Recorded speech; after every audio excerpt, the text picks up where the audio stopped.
you very much for being here. Oh, thank you for having me.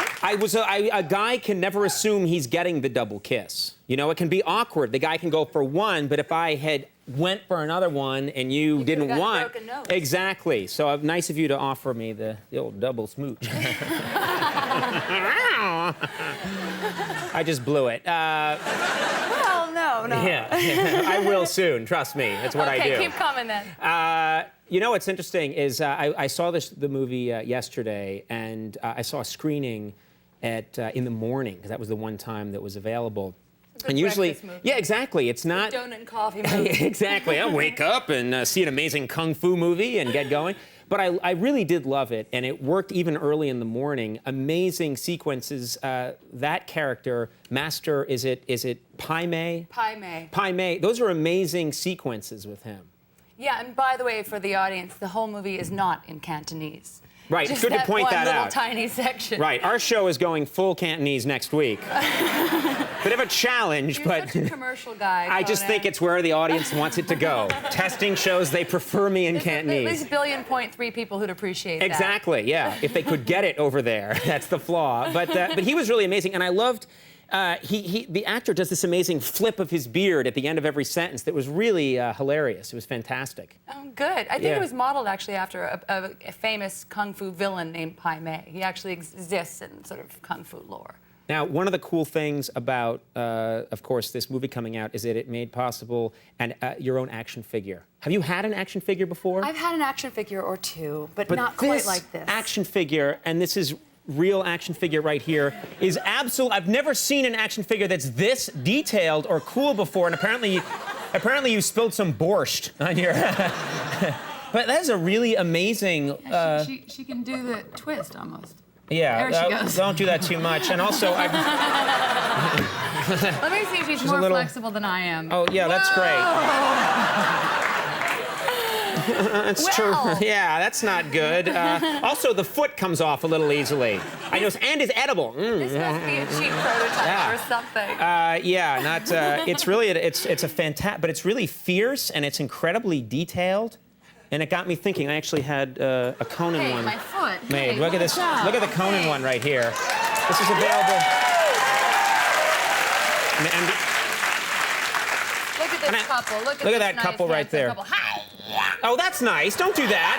How about a little smoochie? Double kiss. There we go. That's what people want to see. And I love how yours comes with one of the coolest samurai swords I've ever seen. And mine, look at this, comes with a hairdryer. Mine can actually... I cut and he blows. Yeah, exactly. You cut the hair, he dries it. They're friends. It really is amazing. Look at that. All right. Okay, keep asking me questions as she stares you down. Yeah, it's very hard to concentrate with this fierce doll here all the time. You know, I'll admit, I was a little disappointed in Volume 1, in the first movie. Your character drives a vehicle, which is called the Pussy Wagon. You were disappointed? I was disappointed. No, I liked that in the first one. Stole the car. I was disappointed that in the second one, you're not driving the Pussy Wagon anymore. Well, theoretically, I did drive the Pussy Wagon until it was blown up by L. Driver. But in reality, I think Quentin drove it to his house. So he actually drives a car that says Pussy Wagon on the side. The Pussy Wagon. See, when a woman drives a car that says the Pussy Wagon on the side, it's very empowering and cool. When a guy does it, it can probably come across as a little creepy. Just ask Max Weinberg. Max, have you been driving a Pussy Wagon lately? Yeah. Oh, yeah, you know it. Yeah. All around New Jersey, and they're looking for him. Did you find how long did it take you to learn the special effects? The special effects? The special effects. The special my expertise. the movements? The movements, I mean, they're fantastic in this movie. I learned them sort of in 3 months, and then I basically learned them every single day before I did something. Right. Because they'd come up with stuff. Be like, oh, well, today, here's a new little sequence for you. And then I had to go, you know, and memorize it and then do it. Yeah, and I think, I mean, you obviously do an amazing job, but you're helped a lot by the sound effects, you know, because it can make, you know, your motions. I think we have, like, you know, that kind of, you know what I mean? And what I noticed about that, what I noticed is that those sound effects make even mundane actions seem cool, like...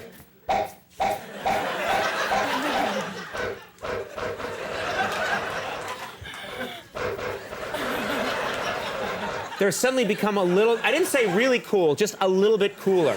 Truth is, you know that even when you're learning it, and so we'd all have this habit. I was particularly bad at it. I had to deprogram myself because I'd be practicing and I'd go, and they'd be going, zip it, baby. Yeah. Zip it for the camera. I'd be going, no. You're doing that during the scenes. That's not good. As I would learn, I'd go, I've noticed once, a few times I've been called to shoot, you know, blanks, but shoot guns, and I would literally go like, pow, pow, while I was shooting the blank. And I was noticing if Clint Eastwood had done that, his career would be over. True, and Conan, all kids do that. I'm a child at heart. In many ways, I'm a child. Let me ask you, there's something that is hard to not notice when you watch these films, which is there are a lot of shots of feet, especially your feet. A lot of There's a lot shots. of footsie work in this a film. lot It's of a footsie very work. footsie film. Yeah, in Volume 1 and in Volume 2, just constant. I'm wondering, there's this rumor that maybe Quentin Tarantino has a foot fetish. I think he staunchly denies it, but you should definitely address it with him. He claims that every foot shot was essential to the telling of the story. There are times where I don't see the point at all. There's serious plot going on, and then language shots of a foot out of nowhere. No, that's not true. But I'm just curious. It makes you wonder when you see the film. I think you should definitely bring it up with him. I definitely will. You should spend the entire interview talking to him about I'm his gonna potential foot fetish. I'm going to be barefoot during the interview with See him. if it distracts him. It may distract him. Yeah, it might. He may you start know. sweating, and then, well, we'll see what happens. I don't want to give anything away, but I don't think I'm giving anything away to say that at some point you and Daryl Hannah have an amazing throwdown fight, which I think is pretty... Not since female wrestling, mud wrestling on television has there been such an absolutely nasty cat fight on film, I think. And was that hard to maybe choreograph? in Porky's Revenge, I don't know, they might have had a few. You just cited my favorite movie ever. Really? Yeah. Oh my yeah. goodness. Yeah, let's cut to a long clip of Porky's Revenge. Wow. I'm thinking about Porky's Revenge now. But no, it really... You. Yeah, did it... that's my weakness. That's your weakness, How long did it take to work that scene out? It must have been We shot that for about 3 weeks or so. Yeah. Yeah, it's just endlessly bashing Daryl with various household implements. I'll let you'll see the rest. I don't want to give anything away. But all the work pays off. I really enjoyed the film. And Kill Bill Volume 2 opens this Friday. And isn't this a coincidence? Kill Bill Volume 1 is in stores right now. Isn't that a coincidence? Almost as if people could go and see the second one and then go buy this one. Heavens.